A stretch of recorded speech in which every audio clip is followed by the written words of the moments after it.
আমার তো একটা পা এখন আল্লাহ রেখেছে, ওই এক পায়ের উপর ভর করে প্রয়োজনে জাতির জন্য আবার লড়াই করব। তাদের বদৌলতে পাওয়া এই নতুন বাংলাদেশে আমরা যদি তাদের সাথে বেঈমানি করি, আল্লাহ কি আমাদেরকে ছেড়ে দেবেন? আমরা সবাইকে আহ্বান জানিয়েছিলাম, এই শহীদ, এই আহতদেরকে সম্মান করুন, শ্রদ্ধা করুন, তাদের আকাঙ্ক্ষা বাস্তবায়নে এগিয়ে আসুন। এখানে একজন দাঁড়িয়ে বলেছেন যে যারা নিহত হয়েছে, শহীদ হয়েছে, তাদের মধ্যে বেশিরভাগ প্রান্তিক জনগণ, এমনকি তারা ছাত্রও ছিল না। একটা সংখ্যা ছাত্র, বেশিরভাগ শ্রমিক। সেই শ্রমিকের কি কোনো কোটার দাবি ছিল? তার সরকারি চাকরির আশা ছিল? সে ওঠার জন্য যায় নাই, সে গিয়েছিল ফেসিবাদ মুক্ত একটা বাংলাদেশ দেখতে। আজকে সবই রয়ে গেল। সেই কোটা অত্যন্ত নিকৃষ্টভাবে এখন বাস্তবায়ন হচ্ছে। বিশ্ববিদ্যালয়ের ভিসি, জেলা পরিষদের প্রশাসক, তারপরে ব্যাংক, বীমা কর্পোরেশন, সরকারি, বেসরকারি, আধা সরকারি সেক্টর, সব জায়গায় এখন একদম নির্লজ্জ দলীয়করণ চলতেছে। এটাকে কোটা নয়?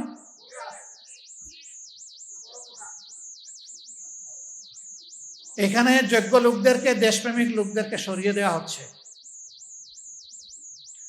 বাছাই করে করে অসৎ, দুর্নীতিপরায়ণ লোকদেরকে প্রধান প্রধান জায়গায় পদায়ন করা হচ্ছে, যেন একটা দুর্নীতির স্বর্গরাজ্য কায়েম করা যায়।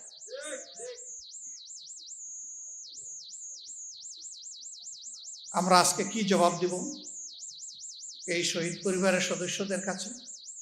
কি জবাব দিব জুলাই যোদ্ধাদের কাছে, যে আকাঙ্ক্ষা নিয়ে তারা যুদ্ধ করেছিলেন, তাদের সন্তানরা জীবন দিয়েছিলেন? আমাদের কি জবাব? চিঠি লেখে খালি হাতে যুদ্ধ গিয়ে জীবন দেওয়া আনাসের মা বাবার কাছে আমাদের জবাব কি? জাবের ইব্রাহিমের মা বাবার কাছে জবাব কি? রিয়া গুপের মা বাবার কাছে আমাদের জবাব কি? শান্তর মা বাবার কাছে আমাদের জবাব কি? আবু সাইদের সেই নিরীহ পরিবারের সদস্যদের কাছে আমাদের জবাব কি? মুগ্ধর পিতা এখানে আছেন, তার পরিবারের কাছে আমাদের জবাব কি? আমি ওনার প্রতি বিশেষভাবে কৃতজ্ঞতা আদায় চেষ্টা করেছি, আমি এবং আমার সহকর্মীরা ঘরে ঘরে শহীদ পরিবারে গিয়ে তাদের দোয়া নিতে। আমরা তাদের পরিবারেও গিয়েছিলাম, মেহরবানি করে ওনারা আমাদেরকে সুযোগ দিয়েছিলেন যাওয়া। সেই সময়টা আমরা ফিল করেছিলাম যে প্রাথমিক ধাক্কা সামলানোর জন্য আমাদের সামর্থ্য অনুযায়ী সব পরিবারের হাতে আমরা কিছু উপহার তুলে দিতে পারি কিনা। এই পরিবারের গর্বিত অভিভাবক তিনি বলেছিলেন, আমার ছেলেটি ছাত্র হলেও ফ্রিল্যান্সার ছিল। আমার যতদূর মনে পড়ে তিনি বলেছিলেন যে সে তার পার্সোনাল অ্যাকাউন্টে আমাদের জন্য 24 লক্ষ টাকা রেখে গিয়েছে। এই টাকা আমাদের ফ্যামিলি চলছে, আপনারা এসেছেন, বলেছেন, আমরা খুশি, এটা আমাদের লাগবে না। সবচেয়ে গরিব পরিবার থেকে এটা দিয়ে না। এখানে যারা জীবন দিয়েছে, যাদের সন্তান চলে গিয়েছে, সেদিন তাদের প্রতি আমার রেসপেক্টের মাত্রা অন্য উচ্চতায় চলে গেছে। আমি বলেছিলাম তার নামে ভালো কিছু করেন, বলছে ওইটাও তো সে রেখে গেছে।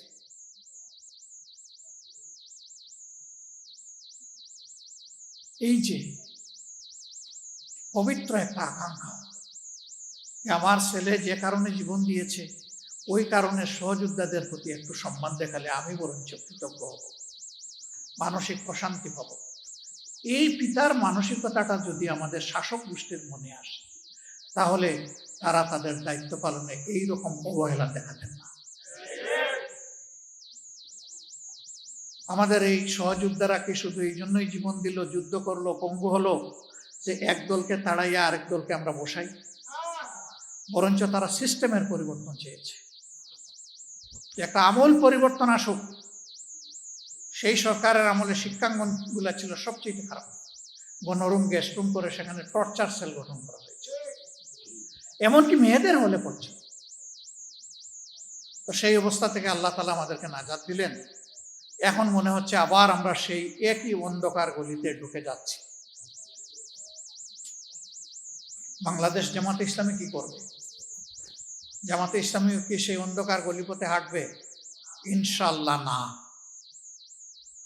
আপনাদেরকে কথা দিচ্ছি, এই জুলাই বিপ্লব হওয়ার পর থেকে যতগুলা কথা বলেছি এই ব্যাপারে, ইনশাআল্লাহ আল্লাহ আমাদেরকে বাঁচিয়ে রাখলে তার সবটুকু আমরা পালন করব। আমাদের হাতে সবকিছু নেই, আমরা সরকারে যাইনি, কোনো আফসোস নেই, কিন্তু আমরা সংসদে তো আছি। সংসদে দেশবাসীর হয়ে, শহীদদের কণ্ঠ হয়ে আমরা চিৎকার করতে থাকবো ইনশাআল্লাহ। আমাদেরকে আপোষের অনেক প্রস্তাব দেওয়া হয়েছে, অনেক লোভ টোপ বিভিন্নভাবে দেওয়া হয়েছে, আমরা এ পর্যন্ত এগুলা ঘৃণা ভরে প্রত্যাখ্যান করেছি। আমরা বলেছি গণভোট আপনারা চাইলেন, আমরা চাইলাম, এখন আপনারা মানেন না, আমরা কিন্তু আমাদের জায়গায় আছি, আমরা এখান থেকে সরতে পারবো না। জনগণের সাথে আমরা বেঈমানি করতে পারবো না, আমরা করব না। আপনারা দোয়া করবেন আমাদের ওয়াদার উপর আমরা যেন টিকে থাকতে পারি, এবং ইনশাআল্লাহ আমরা আশাবাদী, আমরা আস্থাশীল, গণভোটের গণরায় এই বাংলার জমিনে বাস্তবায়ন হবে ইনশাআল্লাহ। আমরা ইস্যু ছাড়ব না। দ্বিতীয়ত, যারা জীবন দিল, প্রতিশোধ চাই না, কিন্তু বিচারটা কি পাবো না? শুধু কারো বাবার বিচার, নিজের বিচার, মায়ের বিচার, বোনের বিচার, ভাইয়ের বিচার হবে, আর এই দেশের নিরীহ জনগণ শহীদ হয়েছে তাদের হত্যাকারীদের বিচার হবে না? সেই বিচারও ইনশাআল্লাহ এই বাংলার মাটিতে হবে। কোনো বিচার 50 বছর পরে হয়েছে এই দেশে, কোনোটা হয়েছে 21 বছর পরে। আমরা কথা দিচ্ছি এই বিচারও ইনশাআল্লাহ জয় দিন, জয় মাস, জয় বছর পরেও হবে হবে হবে ইনশাআল্লাহ। আমরা এটাও ছেড়ে দিব না, এই দাবি আমরা ছেড়ে দেব না। আমরা ছেড়ে দেওয়ার কেউ নই, আমরা ওয়াদাবদ্ধ, এই ওয়াদা আমাদেরকে বাস্তবায়ন করতে হবে। আমরা সরকারের কাছে খোলা মনে আহ্বান জানাবো, ভুলভ্রান্তি মানুষের হয়, দলের হয়, সরকারের হয়, বিরোধী দলের হয়, সবার হইতে পারে। আমরা মনে করি সুস্পষ্টভাবে আপনারা জাতির সাথে দেওয়া কথা লঙ্ঘন করেছেন, আপনারা জাতির সাথে বিশ্বাস রক্ষা করেন নাই, আপনারা বিশ্বাসঘাতকতা করেছেন। আপনারা ফিরে আসেন, এই দাবি মেনে নেন, দানাই পানাই বাদ দেন, এইটা ওইটা ডানে বামে চলা বাদ দিয়ে সোজা চলেন। জাতি কঠিন সংকটে আপনাদের পাশে থেকে এই দেশকে গড়বে ইনশাআল্লাহ, কারণ আমরা আমাদের দেশকে ভালোবাসি। আরেকটা কথা আমরা বলে দিচ্ছি, আমাদেরকে বিভিন্ন ভয়ভীতি দেখানো হচ্ছে, আপনাদেরকেও দেখানো হচ্ছে। আল্লাহর কসম, আল্লাহ ছাড়া কাউকে ভয় করি না। কেন ভয় করব? ফাঁসির তক্তার উপরে তো আমাদের নেতৃবৃন্দ দাঁড়িয়ে বলেছেন, সাবধান, অন্যায়ের কাছে মাথা নত করা যাবে না। আমরা ওই জায়গায় দাঁড়িয়ে আছি। আমরা মনে করি যে আমরা প্রতি মুহূর্ত ফাঁসির তক্তার উপরেই আছি, কিন্তু আমরা কারো কাছে মাথা নত করবো না ইনশাআল্লাহ। আমাদেরকে যাই করা হোক, যাই বলা হোক, আখের মনে রাখবেন যে সমস্ত শক্তি এবং কুওয়াতের মালিক হচ্ছেন আল্লাহ রাব্বুল আলামিন। এখানে একজন জুলাই যোদ্ধা, তিনি বলে গেছেন কোরআনের একটি আয়াত, কাম মিন ফিয়াতিন কালিলাতিন গালাবাত ফিয়াতান কাসীরাতান বিইজনিল্লাহ। বড়ত্বের দম্বে, অহংকারে কেউ যেন ফেটে না পড়ে। আল্লাহর কাছে এটা 2 পয়সার কোনো মূল্য নেই। আল্লাহ চাইলে বিশাল বাহিনীর উপর ক্ষুদ্র বাহিনীকে বিজয় দিয়েছেন, বারবার দিয়েছেন ইতিহাসে। সে বিজয় তো আমরা দেখেছি, আমাদের সন্তানরা হাতের মধ্যে একটা দা কিরিশ নিয়েও রাস্তায় নামে না। ইমানের অস্ত্র বুকে ধারণ করে, আল্লাহর উপর ভরসা করে, দেশপ্রেম, মানব প্রেমে উদ্বুদ্ধ হয়ে তারা খালি হাতে মোকাবেলা করেছে। সমস্ত অস্ত্র, গুলা, বারুদ সব কিছু সেদিন বুথা হয়ে গিয়েছিল। এটি বিশ্বের ইতিহাসে আনপ্রেসিডেন্টেড, এটার কোনো তুলনা নাই। এই দেশের মানুষকে, যুব সমাজকে মেহরবানি করে ভয় দেখাবেন না। জুলাই যোদ্ধাদের উপর আক্রমণ হচ্ছে বিভিন্ন জায়গায়, আমাদের উপর আক্রমণ হচ্ছে। দোষ আমাদের একটাই, যে আমরা অন্যায়ের বিরুদ্ধে কথা বলছি। আক্রমণ করেন, অসুবিধা নেই, করতে করতে কে কোথায় যে পালায় আর ডুবে আল্লাহ তাআলা ভালো জানে। কিন্তু আমরা যা বলার জাতির অধিকারের জন্য আমরা বলেই যাব, আমাদের মুখকেও বন্ধ করতে পারবো। আমি আপনাদের কাছে প্রিয় সংগঠনের পক্ষ থেকে গভীর কৃতজ্ঞতা জ্ঞাপন করছি। শহীদ পরিবারের যারা এসেছেন, জুলাই যুদ্ধে যারা এসেছেন, সম্মানিত অতিথিবৃন্দ আমাদের দাওয়াত কবুল করে এসেছেন, আল্লাহ তাআলা আপনাদেরকে উচ্চ মর্যাদা দান করুন। আমাদের প্রিয় শহীদদেরকে আল্লাহ তাআলা মুহাক্কিক শহীদদের তালিকায় অন্তর্ভুক্ত করুন। তাদের পরিবারকে আল্লাহ তাআলা ধৈর্য ধরার তৌফিক দান করুন। সারা বাংলাদেশে আল্লাহ তাআলা গড়ে গড়ে সেই রকম বীর তৈরি করেছেন। বীরদের আকাঙ্ক্ষা পয়দা হলে এই জাতি হবে বীরের জাতি, আর বীরদের আকাঙ্ক্ষা পদদলিত হলে এই জাতি হবে গুলামের জাতি। আমরা গুলাম হয়ে একদিনও বাঁচতে চাই না, গুলাম হয়ে 1 বছর 1 যুগ বাঁচতে চাই না, বরঞ্চ আমরা বীর হয়ে 1 সেকেন্ড বাঁচতে চাই। আল্লাহ তাআলা যেন সেই তৌফিক আমাদেরকে দান করেন। সম্মানিত বন্ধুগণ, নামাজের যেহেতু সময় হয়ে গেছে, কথা আমি আর বাড়ালাম না। আমি আবারও কথা দিচ্ছি, জীবন দিব ইনশাল্লাহ, জুলাই দিব না, জুলাই অন্তরে ধারণ করে রাখবো। আমরা পারি না শহীদ পরিবার এবং আমাদের আহত ভাইদের বোনদের পাশে দাঁড়ানো, সবসময় ইচ্ছা থাকলেও আপনারা আমাদেরকে ক্ষমা করবেন, কিন্তু আমরা কিন্তু আপনাদেরই অংশ, আপনাদের এই পরিবারের সদস্য। আল্লাহ রাব্বুল আলামিন আজকের এই আয়োজনকে কবুল করুন। আমাদের সভাপতির বক্তব্য আছে, শুনেই আমরা সভা শেষ করবো ইনশাল্লাহ। সবাই ধৈর্য ধরে একটু বসবেন। আজকে কোনো প্রশ্নের উত্তর আমরা দিচ্ছি না। আজকে আসলেই আমরা খুবই ভারাক্রান্ত হৃদয়ে এখানে দাঁড়িয়েছি, কারণ 2 বছর হয়ে গেল জুলাইয়ের আকাঙ্ক্ষা তো পূরণ হচ্ছে না, আর অত এখন উল্টা দিকে চলছে। আল্লাহ আমাদেরকে সঠিক পথে চলার তৌফিক দান করুন। আসসালামু আলাইকুম ওয়া রাহমাতুল্লাহ। সম্মানিত সহকর্মীবৃন্দ, সুশীল সমাজের সম্মানিত ব্যক্তিবৃন্দ,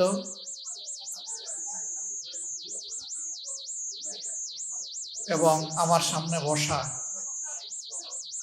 আমাদের আবেগের ঠিকানা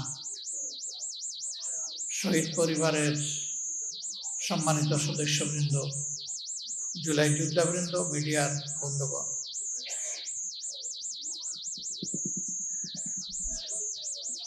24 সালের 31শে জুলাই বাংলাদেশ জামাতে ইসলামীকে নিষিদ্ধ করার সকল আয়োজন সম্পন্ন হয়েছিল। কি কারণে তারা 31শে জুলাই করে নাই, তারাই ভালো বলতে পারবে।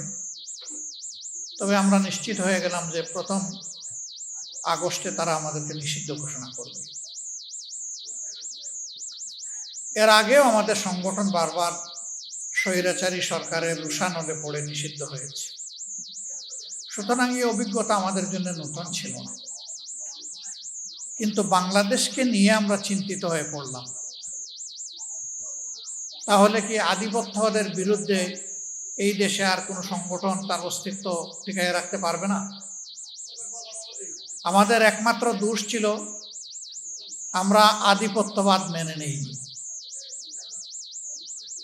এবারও দেখবেন ভারতের তরুণরা রাস্তায় নেমেছে, ছাত্র রাস্তায় নেমেছে। সরকার বলে দিয়েছে এই আন্দোলন জামাতে ইসলামী উস্কায় দিয়েছে। আমাদের নিয়ে তাদের এত ভয় কেন? তাদের ভয়ের জায়গাটা এককালীন একজন প্রতিমন্ত্রী তিনি বলেছিলেন যে বাংলাদেশে এক এক করে সকল রাজনৈতিক দলকেই পকেটে ঢুকিয়ে ফেলেছে একটা দেশ, শুধু একটা দলকে পারে নাই, এই দলের নাম জামাত ইসলামী। তিনি কিন্তু তখন অন্য দলের নেতা ছিলেন, শীর্ষস্থানীয় নেতা। এই জায়গায় সমস্যা আমাদেরকে নিয়ে। এর আগেই আন্দোলনের প্রতি আমাদের পূর্ণ সমর্থন ছিল,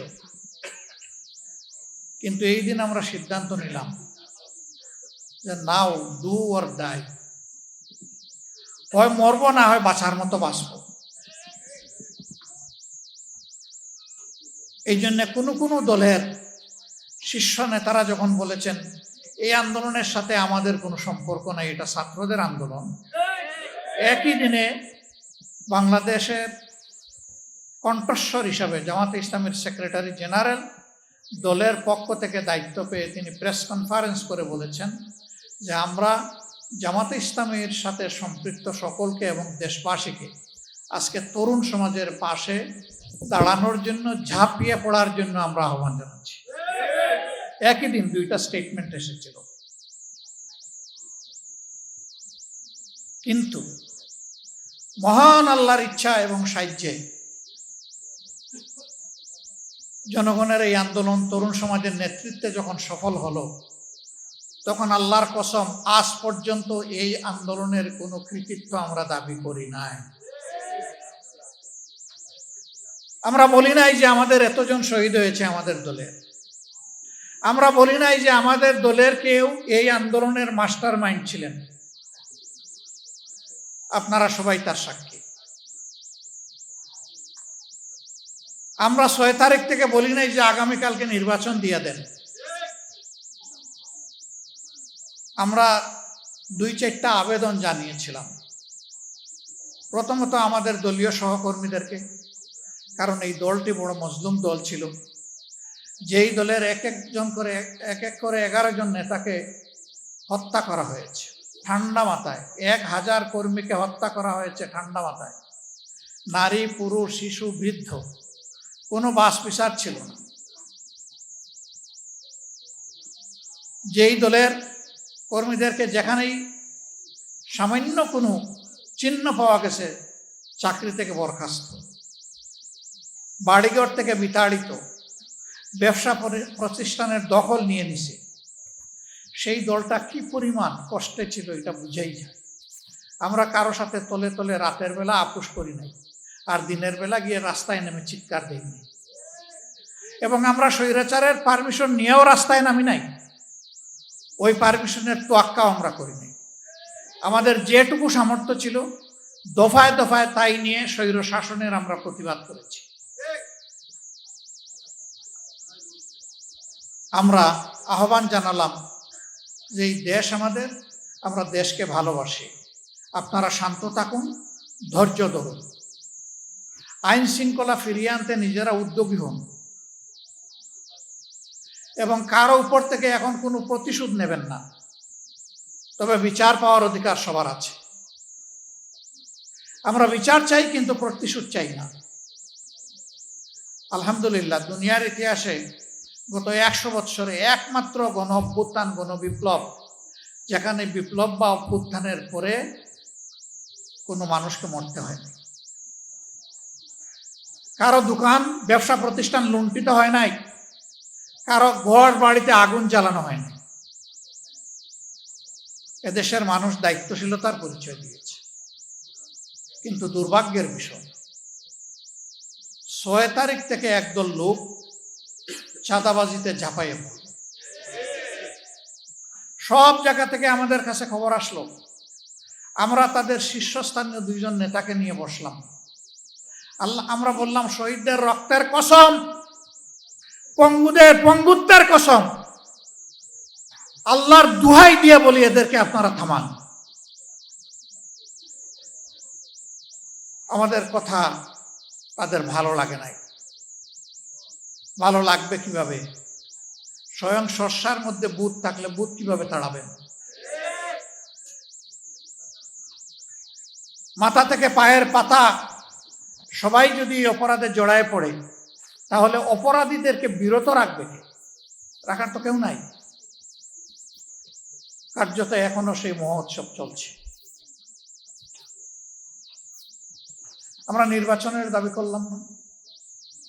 আমরা আমাদের সহকর্মীদেরকে বললাম যে শহীদদের বাড়িতে যাও, মা বাপের পাশে দাঁড়াও, সান্ত্বনা দেও, তাদের জন্য দোয়া করো, নিজেদের যা কিছু আছে উজাড় করে দিয়ে সেইটা করো।